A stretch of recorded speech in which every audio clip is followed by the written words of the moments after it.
Please share and like the video. We have a good one for you today.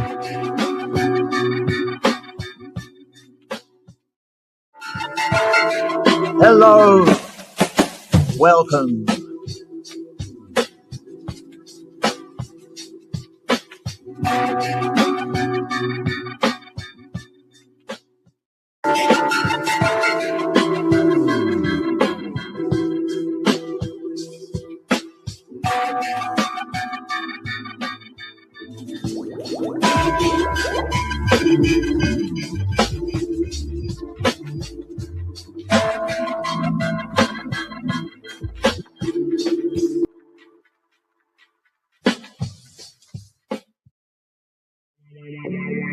Happy Easter, since it's almost Easter.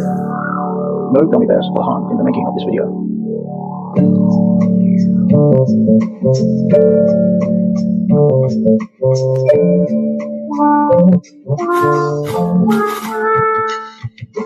Today we are going to be heating a crucible with a heat gun, doing electrochemistry in a large mason jar.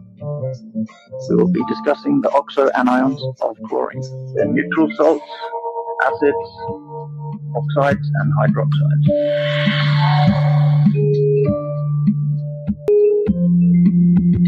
The properties of the oxo-anions of chlorine are all quite unusual, making this an interesting topic. I'm hoping this video will be useful for student revision, but light-hearted and if possible entertaining at the same time. The main drive for making these videos is to inspire people, show how this notoriously boring subject is in fact a fascinating one. Respecting and understanding the nature of atoms, the compounds they form, how to tame and bend them to your will, gives you a powerful ability. As Mike from the Poor Man's Chemist once said, it's like playing God. Don't be discouraged. While academic and theoretical forethought has its place, in the convoluted world of chemistry, with so many variables, concentration, temperature, pressure, time in various states, unwanted additives, technical grade reagent impurities, side reacting products of side reacting side reactions, gradients surrounding hotspots due to uneven heating, atmospheric inconsistencies, I could go on. Theoretical calculations rarely match reality, where success often depends on trial and error and multiple failures. Yes, this video is supposed to be about chlorine and oxygen, and it will be, I promise. But before we get started, I have a story. It's a kind of stick with it, don't give up kind of story. Don't give up now. Simply because it could have gone very differently had he given and not put the work in. And when I say he, I'm talking about a chemist. The year is 1800. Surprise, surprise, we are in Germany. This must be like the 4th or the 5th German chemist, or Swiss chemist. I think Switzerland was sort of partly German.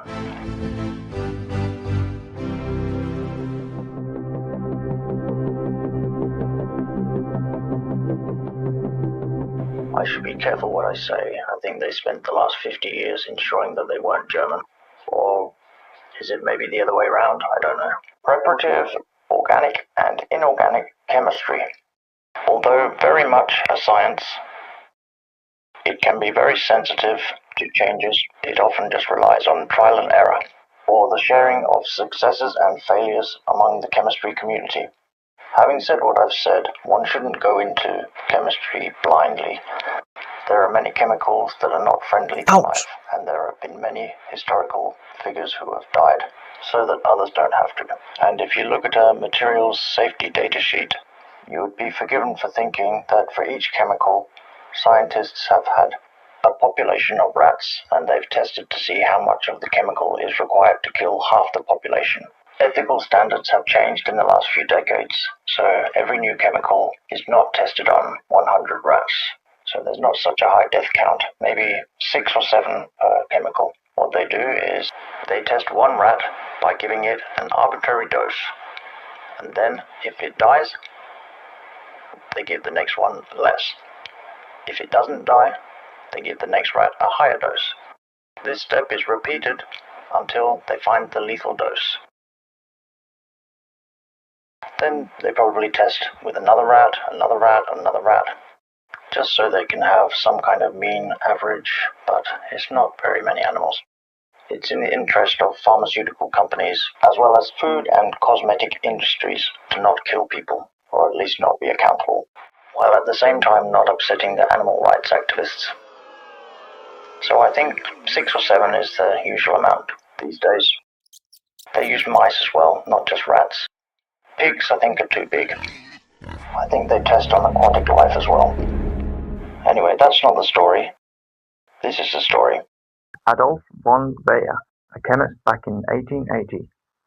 He used everything and anything he could think of. He went through countless pathways, countless times, experimenting with every solvent or solvent mixture, every catalyst, every precursor chemical, systematically running them through various conditions, devoting 17 years of his life trying to synthesize what we now know in the textile industry as synthetic indigo dye. At the time, the industry was desperate for a cheap alternative to the expensive natural plant extract.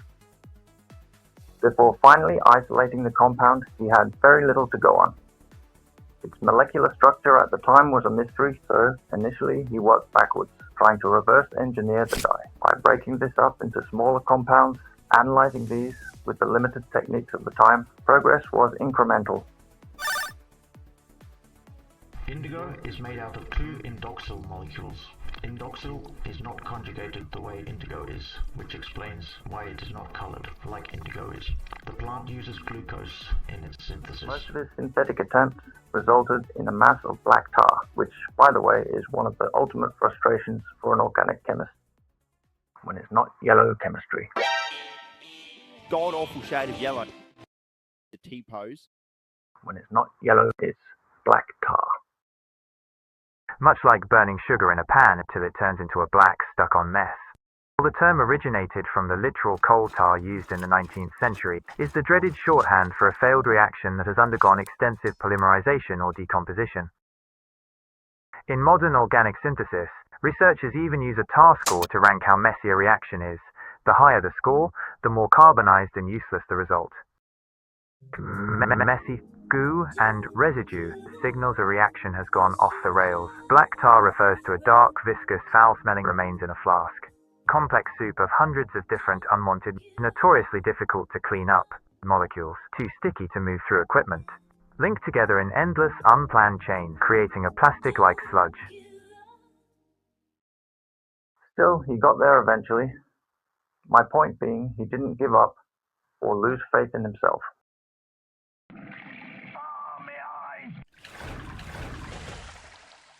It took another 17 years and nearly 18 million gold marks for the chemical industry to figure out how to make his newly discovered process commercially viable. Which is also a powerful reminder that in chemistry, the distance between it works in a flask and it works for the world is often measured in decades of persistence. If you're interested in which precursor he settled on, this was 2-nitrobenzaldehyde. Making this requires careful cold temperature nitration. There were very few fridges in existence at that time. Some industries had mechanical fridges. A chemist would generally have an ice box in his laboratory. He would buy ice from the Iceman. Komm und hol dein Eis. And the ice box would be insulated with sawdust.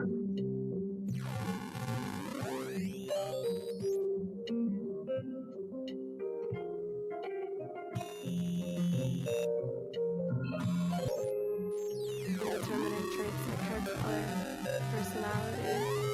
They're the most comfortable jeans I've ever worn. The next time you think something's too difficult, or that you can't do something, just Think about the 17 years it took him to make the dye in everyone's jeans. Now Chlorine. We know to be the choking green-yellow gas, but how it is also the main component of table salt.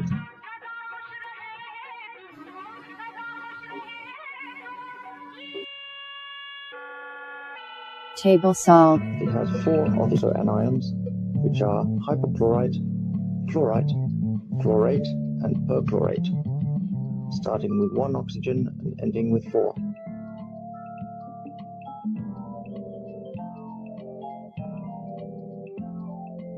The oxidation state of the chlorine atom is always an odd number and increases with each new oxygen, so +1, +3, +5, and +7. What is unusual is that rather than the stability decrease as we add more oxygens, it increases. Hypochlorite, commonly encountered with either sodium or calcium as its counter-ion. These are solid compounds often sold as a liquid bleach solution. It is chlorine with 1 oxygen. Being only 2 atoms, it's a linear compound. It is the most unstable, and the bonds slowly break over time, releasing free chlorine and free oxygen atoms. It's the mechanism that makes bleach good for cleaning and bleaching. Why bleach turns things white? The reason chlorine ions turn fabrics white is down to simple redox chemistry. Sodium hypochlorite is an oxidizer. It's selfish and takes electrons from pretty much anything it can. While some materials like borosilicate glass, PTFE, and polyethylene are impervious to this attack, most dyes aren't so lucky. If you've seen my videos on conjugated pi systems, you know that color comes from delocalized electrons spreading themselves across alternating single and double bonds.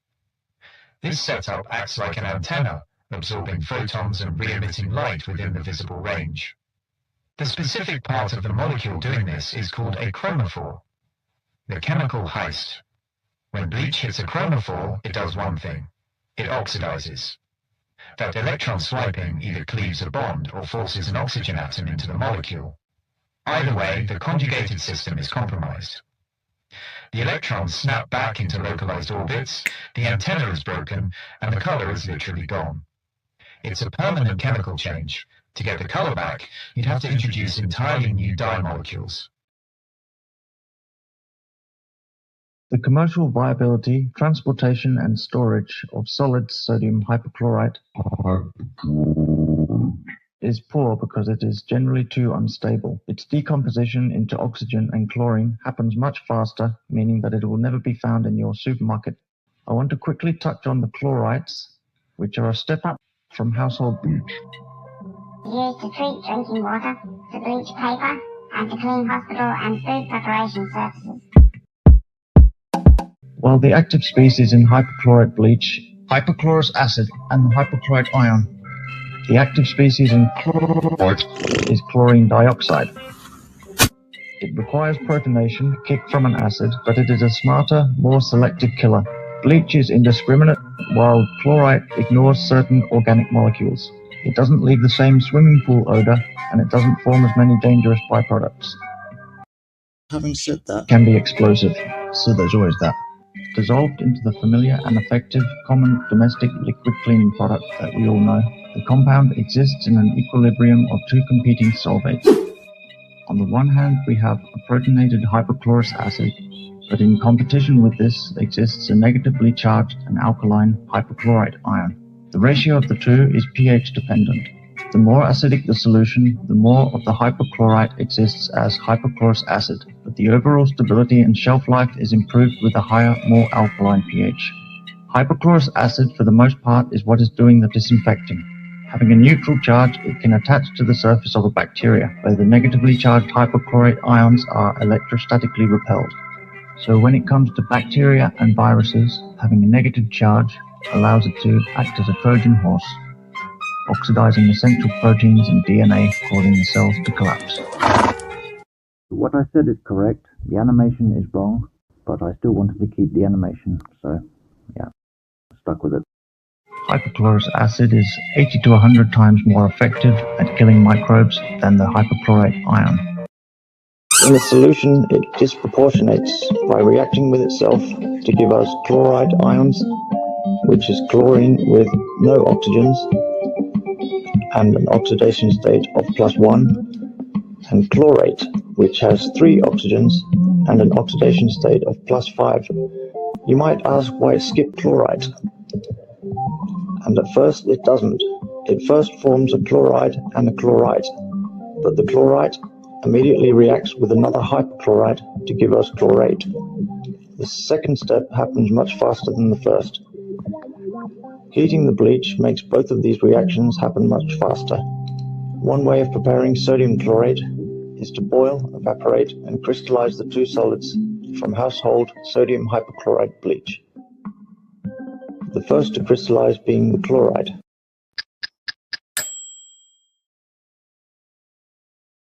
Plain, boring table salt. Another way to reach chlorate is through electrolysis of table salt. Chlorine gas is produced at the anode, which reacts immediately with the sodium hydroxide produced at the cathode. A slightly acidic to neutral solution is most efficient for this, and a temperature of 70 to 90 degrees Celsius again causes the hypochlorite to disproportionate into chloride and chlorate. Run this for long enough and you will effectively have just sodium chlorate. To reach perchlorate, which is 4 oxygens, you need special corrosion-resistant electrodes with a high oxygen overpotential, namely lead dioxide. These are expensive. Electrolytic oxidation of chlorate to perchlorate, 6.8 kilojoules per mole, is the apparent activation energy, with a titanium substrate lead dioxide electrode. A cheaper way to get perchlorate is the disproportionation of chlorate, which starts to happen just above its melting point, so over 300 degrees Celsius. Perchlorate interferes with the required uptake of iodine needed to synthesize thyroid hormones. The sodium iodide symporter is a pump that's job is to grab iodide ions from the bloodstream and pull them into the thyroid cells. The perchlorate ion and the iodide ion share very similar physical characteristics. They both carry a single negative charge and they have similar effective sizes in a biological environment. The perchlorate binds to the docking station on the NIS pump more effectively than iodine does. Because of these similarities, the NIS pump cannot easily distinguish between the two. This pump has a higher affinity for perchlorate than it does for iodide. Go figure. Kind of like a hydroelectric pump, an inward sodium gradient lifts iodide uphill and concentrates iodide inside the thyroid cell. Heating sodium chlorate creates different products depending on the temperature. Moderate heat disproportionates into sodium perchlorate and sodium chloride. Incandescent piece of crystal is ejected from the crucible as potential energy is converted into kinetic.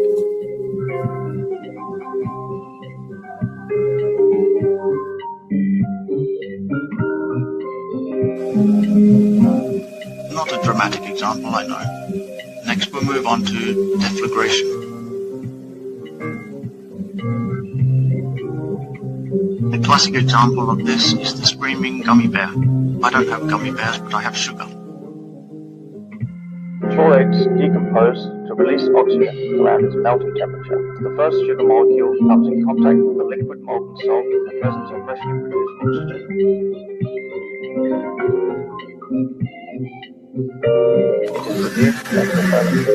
Deflagration is the heat of this reaction, which is around 1000 degrees Celsius, traveling through the medium, decomposing more of the chlorate to produce more oxygen and oxidizing the remainder of the sugar in a self-sustaining whoosh that produces carbon dioxide, oxygen, and water vapor. The thermal speed, the speed at which the heat travels, is between 0.5 to 100 meters per second. This is limited by thermal diffusion.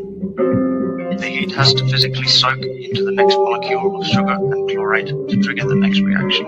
Even at its most violent, this is a slow subsonic crawl compared to a crystal fracture. Decrepitation crack of the crystal before was at acoustic speeds. This is 1,500 to 4,000 meters per second. Cracks in a solid lattice travel at the speed of sound within that specific material. Because solids are dense and rigid, they transmit energy waves incredibly fast. Obviously, the actual spec doesn't fly through the air at that speed. This is because it's limited by the pressure of the steam and the air resistance. The speed depends heavily on surface area. Powdered sugar will deflagrate much faster than solid gummy bears, which has less surface area for the molten salt to attack. Solid fuel rockets utilize deflagration, where the propellant burns at subsonic speeds in a controlled layer-by-layer fashion.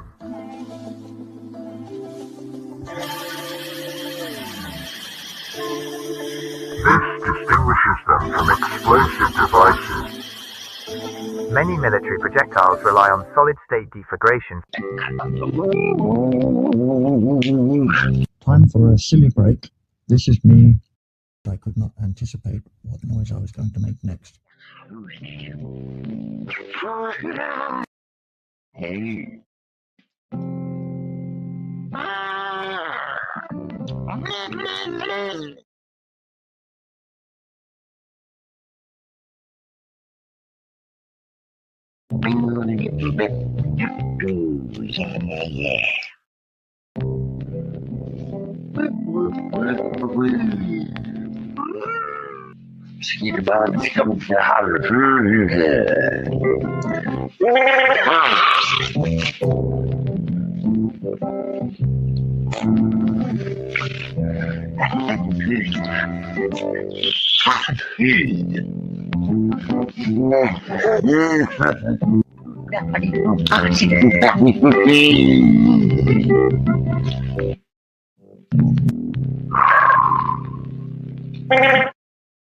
Okay, back to the video now.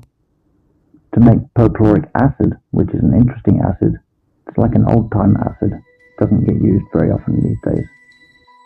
You add sulfuric acid to barium perchlorate. This is same as our sodium perchlorate, but with barium as the counter-ion. Barium is good because it likes to precipitate. You end up with barium sulfate and an impure perchloric acid.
And that's it, I believe.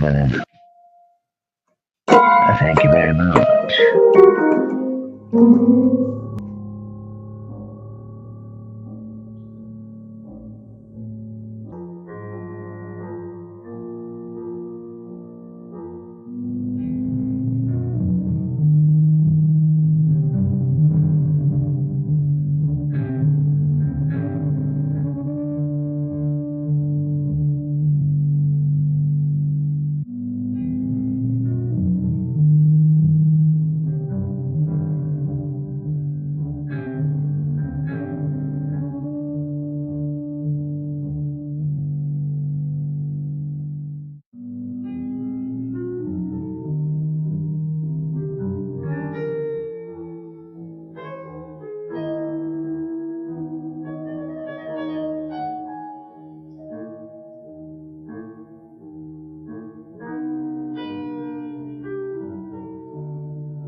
Critical safety warning: tetraamine copper perchlorate is highly friction sensitive. It is a primary explosive. Do not store it at all, and if you make it, I am not responsible.